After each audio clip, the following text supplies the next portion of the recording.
ये मैं सत्य कह रहा हूं। गर्भस्थ बालक ने क्या पाप किया था इस जन्म में? गर्भ से ही नेत्रहीन क्यों पैदा हो रहा है? गर्भ से ही मूक बधिर क्यों पैदा हो रहा है? गर्भ के बाहर आया भी छोटा बालक है, खेल खेल में हाथ पैर टूट गया, क्यों? अब जब कर्म का फल आता है तब कह देते हैं कि पूर्व जन्म का कर्म है, उसको भोगना पड़ेगा। बहुत बार समझाने पर भी अज्ञानी जीव तर्क नहीं छोड़ता है। कौन है गिरिराज जी को उठा ले, उठा के दिखावे गिरिराज जी है तो सब में श्री कृष्ण। कोई कृष्ण की समानता कर सकता है?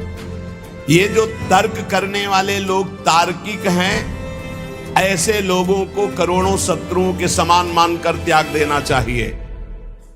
ये सबसे ज्यादा भक्ति में बाधा पहुंचाती, भक्ति में, ज्ञान में, किसी भी योग में।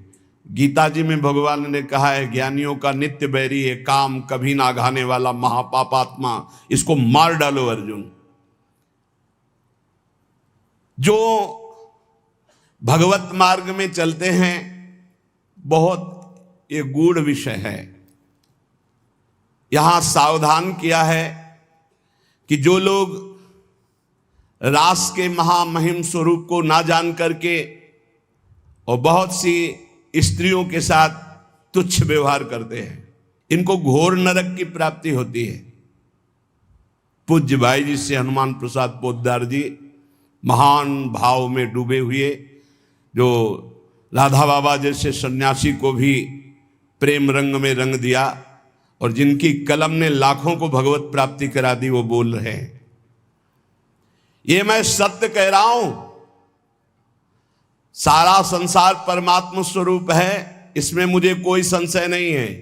लेकिन जो परमात्मा श्री कृष्ण का स्वांग बनाना चाहता है और पराई स्त्रियों से गंदा आचरण करता है, इनकी घोर दुर्गति नरक में होती है। मुझे कोई संशय नहीं कि पशु पक्षी कीट पतंग जड़ चैतन्य इनमें श्री कृष्ण नहीं है, पर श्री कृष्ण लीला का अनुकरण करने की सामर्थ्य नहीं है, ये सब अंश स्वरूप है। कौन है गिरिराज जी को उठा ले, उठा के दिखावे गिरिराज जी है तो सब में श्री कृष्ण। कौन है कि एक भयानक विषधारी सर्प के फणों का बार बार प्रहार हो रहा है, सर्प उगिल रहा है, विष, ऐसा विष जो पूरा काली दह विष से युक्त है कि पक्षी उड़ जाए तो मर जाए गिर करके, ऊपर से उड़ जाए, और भगवान को वो काट रहा है, कोई फर्क नहीं पड़ रहा। कौन ऐसा है जो दावानल को अपने मुख में पी ले? कौन ऐसा है जो 6 दिन का है, 6 कोस का शरीर जिसका, ऐसी पूतना को परम पद प्रदान कर दिया? कौन ऐसा है घासुर बकासुर बड़े बड़े दिग्विजयी कंस आदि को मार के फेंक दिया? कोई कृष्ण की समानता कर सकता है? इसलिए भगवान श्री कृष्ण की आज्ञा का पालन किया जाए। ये रास का अनुकरण जो गंदी भावना से करते हैं, इनकी बहुत बड़ी दुर्गति होती है। ये मलिन गंदे काम राज्य को रास नहीं कहते हैं। पांच भौतिक जहां देह ही नहीं है, जहां देह के अंग ही नहीं है, वहां काम लीला कैसे हो सकती है? चिदानंद शरीर में पांच भौतिक विकार नहीं होते। काम का प्रवेश पांच भौतिक शरीर में होता है, ना कि चिदानंद देह में। आत्मज्ञानी कैवल्य मोक्ष पद प्राप्त महापुरुषों में भी काम का प्रवेश नहीं होता, फिर प्रेमी महापुरुषों में, फिर भगवान में। गोपियां साक्षात श्री कृष्ण हैं। जैसे श्री कृष्ण सच्चिदानंद ऐसे गोपी सच्चिदानंद, जैसे आत्मा सच्चिदानंद ऐसे गोपी सच्चिदानंद। जो भगवान श्री कृष्ण की लीला का इस तरह उपहास करते हैं, पराई स्त्रियों को अपने प्रेम संबंध की भावना से, ऐसा तो नरक की तैयारी कर रहे हैं, नरक यंत्रणा की तैयारी कर रहे हैं। अरे जहां प्रेम महाप्रेम केवल है, वहां कोई कामना कोई वासना, जगत का कोई भी जीव आत्मेंद्रिय तृप्ति की इच्छा के बिना, चाहे वो कितना भी बड़ा साधक हो, एक क्षण भी नहीं रह सकता आत्मेंद्रिय तुष्टि। और गोपीजन श्री कृष्ण सुख में स्थित, बहुत ऊंची स्थिति। और गोपी जन कोई स्त्री हैं, उनके शरीर तो पतियों के पास विराजमान है, घर में विराजमान, सब चिदानंद देह से भगवान। जब भगवान अवतार लेते हैं तो भूमि भी चिदानंद होती है, माता पिता परिकर सब चिदानंद होते, खगमृग पशु पंछी सब चिदानंद होते। और आपको पता होना चाहिए कि ये गोपियां जो प्रकट हुई, बड़े बड़े ब्रह्म ऋषि जो तपस्या कर रहे थे, वो भगवान से वरदान मांगे और गोपी आकर बने।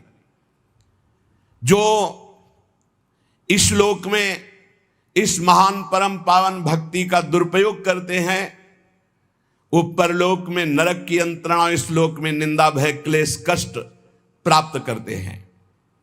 शास्त्र में कहा गया है, यस्पीह वा अगम्याम स्त्रियम पुरुषः अगम्यम। बहुत ध्यान से सुनिए ये सूत्र, यस्वी वा अगम्याम स्त्रियम पुरुषः अगम्यम वा पुरुषम योषद विगच्छति तावमुत्र कसया ताड़यन्तस्तिग्मया सूर्म्या लोहमय्या पुरुषमालिंगयन्ति स्त्रियम चा पुरुष रूपया सूर्म्या। यदि कोई दूसरे की स्त्री से छल कपट करके व्यवहार बना करके उसके साथ संभोग करता है तो उसे लोहमयी जलती हुई स्त्री से बहुत काल तक आलिंगन कराया जाता है, वैसे चेष्टा कराई जाती है। यस्वी वा अगम्याम स्त्रियम पुरुषः अगम्यम वा पुरुषम योषधवगच्छति तावमुत्र कसया ताडयन्तस्तिग्मया सूर्म्या लोहमय्या पुरुष मालिंगयति। पुरुष माल, उस पुरुष को नरक में ऐसी यंत्रणा। और जो स्त्री अपने पति को धोखा देकर दूसरे पुरुष का, तो वो चा पुरुष रूपया सूर्म्या, वो पुरुष रूप लोह से जलती हुई लोहे की मूर्ति, उससे उसको आलिंगन बहुत वर्षों तक कराया जाता है। नरक में भीषण यंत्रणा उसको प्राप्त होती है। इस नरक का नाम है तप्त शूर्मी नरक। और फिर इसके बाद जब उसका जन्म होगा तो भयानक भयानक रोगों से पूरा जीवन पीड़ित रहेगा, जो दूसरी माताओं बहनों के साथ बेविचार करता है। अब जब कर्म का फल आता है तब कह देते हैं कि पूर्व जन्म का कर्म है, उसको भोगना पड़ेगा। हमारे साथ भगवान अन्याय कर रहा है, हमने कोई पाप कर्म नहीं किया। अगर कर्म का फल नहीं है तो गर्भ से ही बालक अपंग कैसे पैदा हो रहा है? गर्भस्थ बालक ने क्या पाप किया था इस जन्म में? गर्भ से ही नेत्रहीन क्यों पैदा हो रहा है? गर्भ से ही मूक बधिर क्यों पैदा हो रहा है? गर्भ के बाहर आया भी छोटा बालक है, खेल खेल में हाथ पैर टूट गया, क्यों? कौन सा अपराध उसने अभी किया है? ये पूर्व का है। नहीं, पूर्व का क्या प्रमाण है कि उसका जन्म हुआ है? नहीं, लाखों बार जन्म हुआ है। अगर प्रमाण ही देखना है तो देखो, भय प्यार प्राण पोषण, इसका पूर्वाभ्यास उसको है। पुचकारो छोटे से बालक को, वो किलकारी मारेगा। ये किसने सिखाया है कि ये प्यार का लक्षण है? ऐसे करो, वो रोने लगेगा। ये किसने, ये भय का लक्षण है। और उसके मुख में दुग्ध लगा दो, पीने लगेगा, प्राण पोषण। ये कैसे जाना? किसने सिखाया है कि देखो ये तुम्हारे मुंह पे जब लगाया जाएगा इसको तुम्हें पीना है? उसको ज्ञान है क्या? लेकिन जो ही मुख में लगाते हो पीना शुरू कर दे, पूर्वाभ्यास है। बहुत बार समझाने पर भी अज्ञानी जीव तर्क नहीं छोड़ता है। अरे पापाचरण छोड़ दो, पापाचरण करने से कई जन्मों तक आपको दुख भोगना पड़ेगा। एक एक पाप का बहुत जन्म तक दुख भोगना पड़ेगा। और यह कर्म बहुत बलवान होता है, बहुत प्रबल होता है। बड़ी कृपा भगवान की है जो बड़े भारी कर्मों का हिसाब हमें छोटे में दे करके भुगता रहे हैं। इसलिए उपासक को चाहिए कि भगवान की लीलाओं का गायन करे, ये विश्वास रख करके कि निश्चित हम परम मंगल करने वाला भगवान का नाम गुण कीर्तन है। तुम्हारा मन लगे या ना लगे, भाव बने ना बने, अग्नि को देखो या ना देखो, अग्नि को समझो या ना समझो, अग्नि पे भाव करो ना करो, भूल से चूक से समझ से जबरदस्ती से भी छुआ दी जाए तो तुम्हें जला देगी, क्योंकि उसमें दाहिका शक्ति है। ऐसे ही श्रद्धा से अश्रद्धा से, भूल से, जानकारी से, भाव से, कुभाव से, कैसे भी नाम जप करो, लीला कथा सुनो, तुम्हारा परम उद्धार हो जाएगा, परम मंगल हो जाएगा। भगवान की लीला कथा गान करने से हृदय पवित्र होता है। उनकी लीलाओं का, कुछ लीलाएं जो सहज करुणामयी, उनका तो अनुकरण हो सकता है, सब लीलाओं की सामर्थ्य नहीं।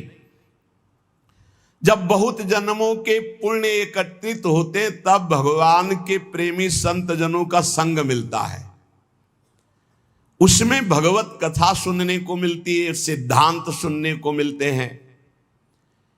ये जो तर्क करने वाले लोग तार्किक हैं, ऐसे लोगों को करोड़ों शत्रुओं के समान मानकर त्याग देना चाहिए। ध्यान से सुनिए, जो लोग भगवान के नाम की निंदा करते हैं, धाम की निंदा करते हैं, भगवत लीला की निंदा करते हैं, शास्त्रों की निंदा करते हैं, भक्ति की अवहेलना, ऐसे लोगों का संग त्याग देना चाहिए। जो गृहस्थ में है, संसार में है, संयोग बनता है, भगवान कृपा करते हैं, सत्संग सुनने को मिलता है, लेकिन ऐसे लोग मिल जाए तो उनकी श्रद्धा बहुत कोमल होती है, वो नष्ट हो जाती है। भगवत लीला कथा ही एक ऐसा उपाय है जो हर जीव का परिवर्तन कर देती है। अगर आप सत्संग सुनोगे तो निश्चित आपका परिवर्तन हो जाएगा।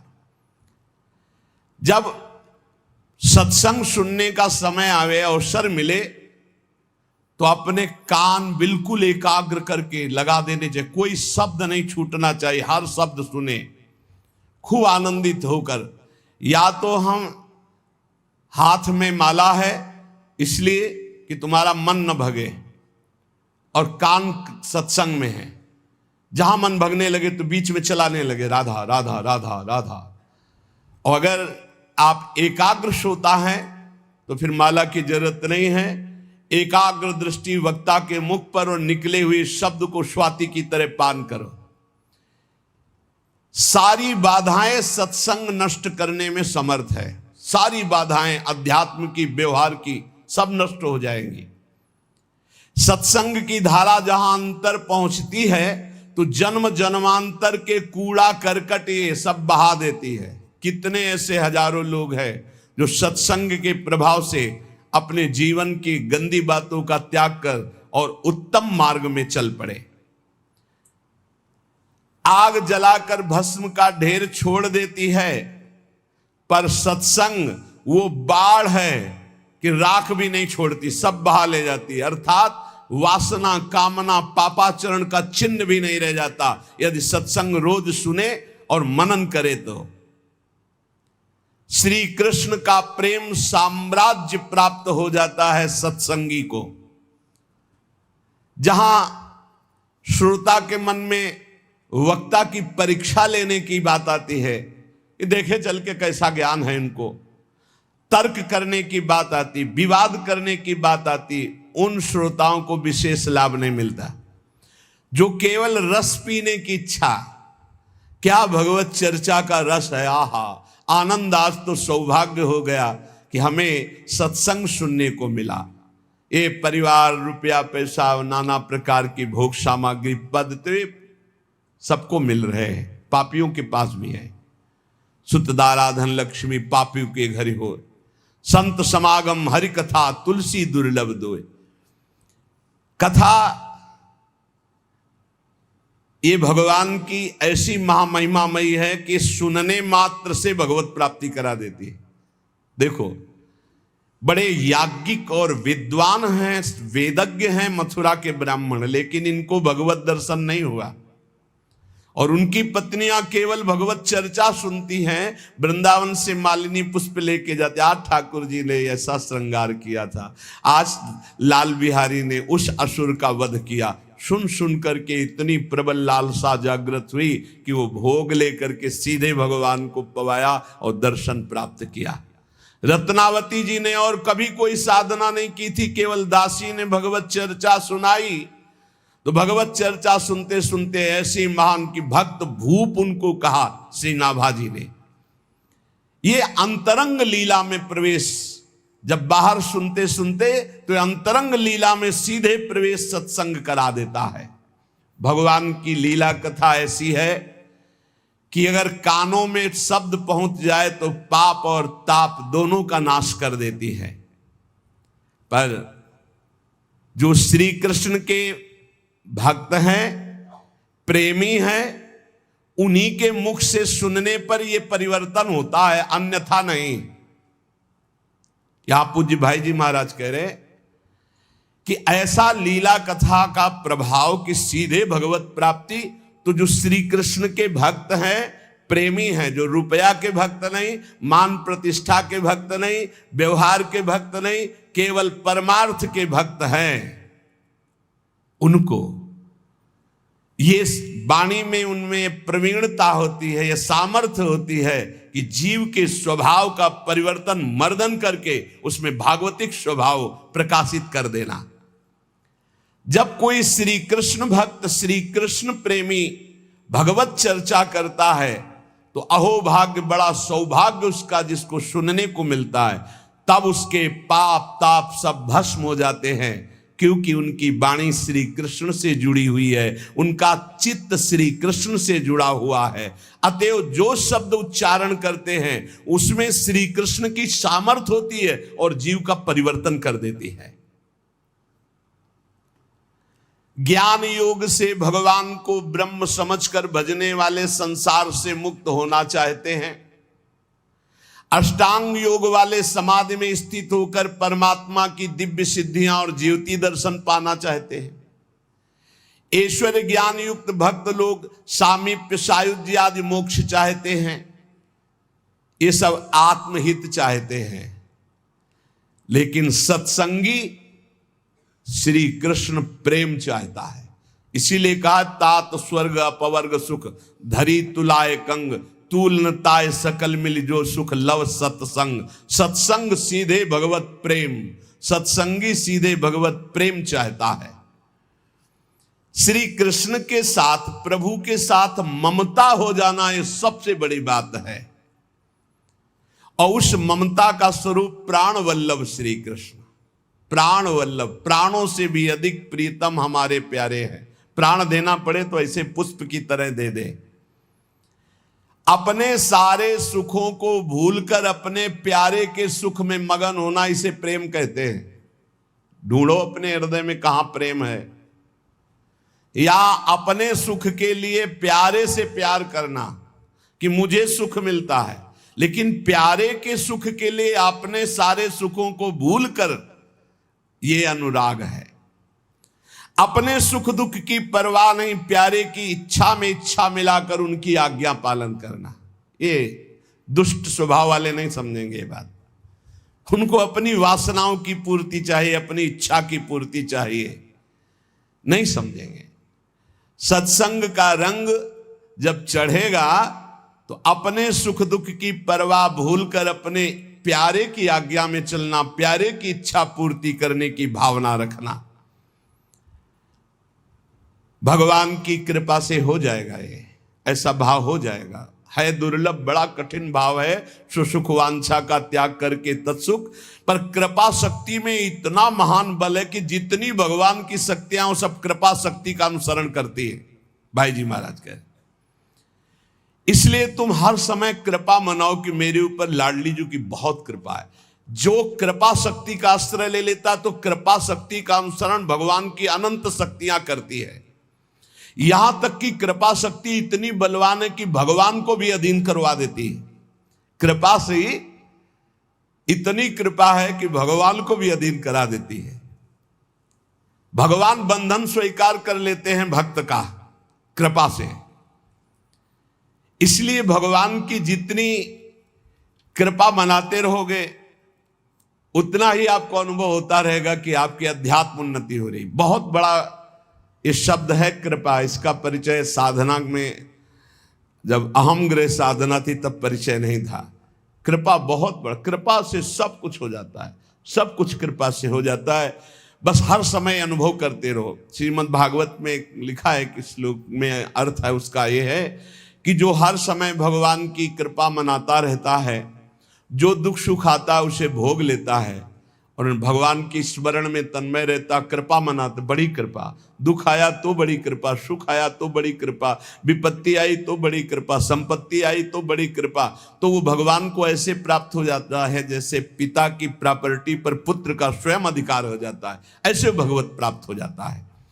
अखिल रसामृत मूर्ति प्रभु की प्राप्ति का सहज और सर्वश्रेष्ठ उपाय है। चित्त वृत्ति का निरंतर अविच्छिन्न रूप से प्रभु में लगे रहना है। ये हजारों बार चर्चा हुई, इसको पकड़ो। चित्त वृत्ति का निरंतर प्रभु में लगे रहना, चाहे तुम सकाम से हो चाहे निष्काम से, चिंता मत करो। सकाम से भी हो, प्रभु का चिंतन बनने लगे। श्री चरणदास जी महाराज, जिन्हें हरि भक्ति प्यारी हो, माता पिता सहज छुटी जावे, छुटे सुत अरु नारी हो। देखो यहां छूटने का मतलब राग से है। राग छोड़ने से मतलब परिवार में रहते हुए सब में भगवत भाव हो जाए तो हरि भक्ति, और परिवार छोड़कर चाहे जहां भाग के जाओ नया परिवार बन जाता है।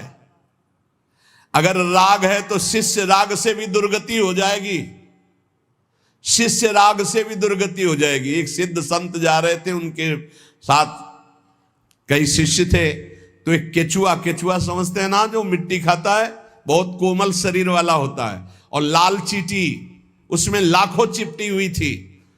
तो शिष्य खड़े हो गए और गुरुजी से कहा, गुरुजी कितना भयानक कष्ट इस जीव को, क्योंकि ये चींटी जब काटती है तो मनुष्य शरीर में भी बहुत पीड़ा होती है और एक दाग बन जाता है लाल लाल, और देखो कितना कोमल शरीर कछुआ का, लाखों चींटी है। बोले मैं ध्यान के द्वारा देख कर कह रहा हूं, ये पूर्व जन्म में गुरुजी थे केचुआ जी, और ये जितने सब चेला जी हैं ये सब पीड़ा पहुंचा रहे हैं, क्योंकि इन्होंने ठग करके इनसे अर्थ का शोषण किया था और इन्होंने विवेक पूर्वक गुरु नहीं बनाया था, तो दोनों की दुर्गति हो गई। ये चींटी बनकर गुरु जी को नोच रहे हैं और गुरु जी कछुआ बन करके। बहुत होश में यदि भगवत मार्ग विमुख विषय चिंतन, विषय क्रिया, विषय विचार से युक्त हो तो भगवान की प्राप्ति नहीं दुर्गति प्राप्ति है। और यहां कह रहे हैं कि यदि भगवान के चरणारविंद की भक्ति में तुम्हारा चित्त है तो कहीं राग नहीं रह जाएगा। राग बहुत खतरनाक है, ये विष है राग। राग बहुत बड़ा विष है, क्योंकि जहां प्रतिकूलता हुई तहां द्वेष हो गया। राग और द्वेष यही जन्म मरण का बंधन है। राग द्वेष दोनों खोइए तब खोजिए पद निर्वाण। जब भक्ति का रंग लगता है तो लोक भोग फीके लगे, समस्तुति गारी हो, हानि लाभ नहीं चाहिए, सब आशाहारी हो। कोई भी आशा जब तक हृदय में है तब तक भक्ति का रंग नहीं आया। केवल एक आशा प्रभु की, प्रभु से नहीं, प्रभु की आशा।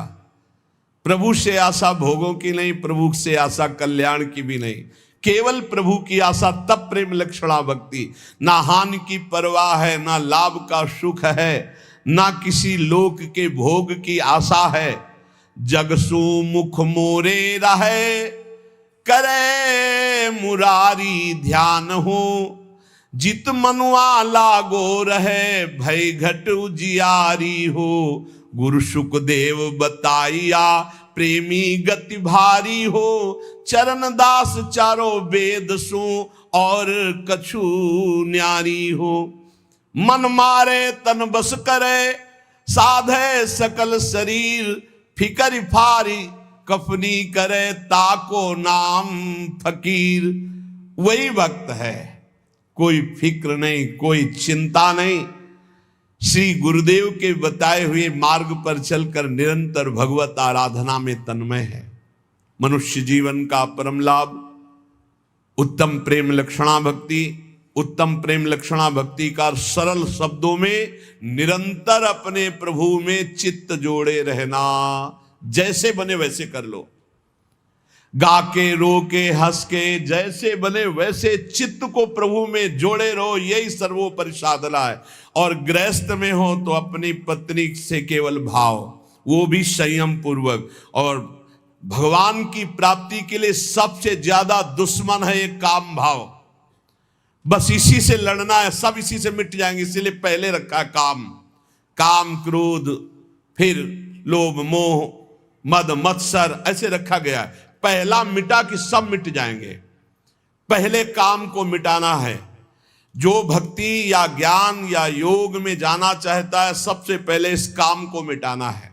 काम को वही मिटा सकता है जब इसका चिंतन छूटे। इसका चिंतन छोड़ने का तात्पर्य है निरंतर प्रभु का चिंतन करना। इसीलिए हम कहते हैं राधा राधा राधा राधा, हर समय नाम जप करते रहो, सत्संग सुनो, मनन करो, उसको आचरण में उतारो। इसी जन्म में भगवत प्राप्त हो जाओ, निहाल हो जाओगे।